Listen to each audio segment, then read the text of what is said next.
السلام علیکم جی۔ یہ جو ایک جملہ ہے رضی دادا کا کہ جو یہ جرم کر رہے ہوتے ہیں بعین ہی اس وقت اس کا الزام دوسرے کے اوپر لگا رہے ہوتے ہیں، یہ 100% درست ہے۔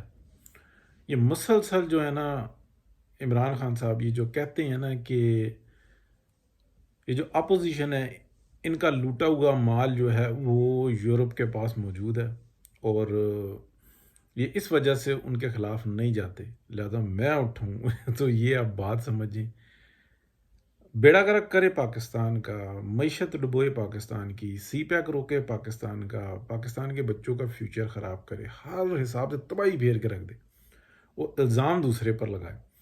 تو جملہ بڑا مفید ہے اور سمجھنے والا، ایک جگہ نہیں 1000 جگہ فٹ کر لیں، جس کے اوپر یہ جو الزام لگاتے ہیں نا، ایگزیکٹلی وہ جرم اسی وقت میں کر رہے ہوتے ہیں۔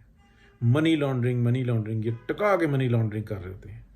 اچھا، یہ کالے دھن کو سفید کرتے ہیں، یہ خود کر رہے ہوتے ہیں۔ اچھا، ان کی پوری ٹیم دیکھیں مستعدی کے ساتھ جو نا ڈٹی ہوئی ہوتی ہے۔ تو بہرحال یہ بھی بات جو یہ کرتے ہیں نا کہ اپوزیشن کا مطلب یہ ہے کہ اپوزیشن کلین ہے، یہ بذات خود کیا کر رہے ہیں، یہ لوٹا ہوا مال کہاں جا رہا ہے۔ آپ صرف 4 سال کا حساب لگا لیں، یہ آئے قومی خزانے میں کتنے ڈالرز تھے، اس وقت کتنے ڈالرز ہیں، قرضہ کتنا انہوں نے لیا، ٹیکس کتنے کلیکٹ ہوئے، پھر کیا کوئی پاکستان کے اندر کام ہوئے تو کتنے ہوئے، اس پہ اسپینڈنگ کتنی، باقی کا مال کدھر ہے، کس طریقے سے لوٹا گیا۔ یہ جو خرد برد ہوتی ہے نا، جس کا مفتاح اسماعیل نے بھی کل بتایا کہ کھاد موجود تھی، ایکسٹرا تھی، ایکسپورٹ کرنے کی اجازت مانگی، نہیں دی، لاکھوں ٹن جو ہے نا اسمگل کر دی گئی، اور عین اسی وقت میں امپورٹ کر لی گئی۔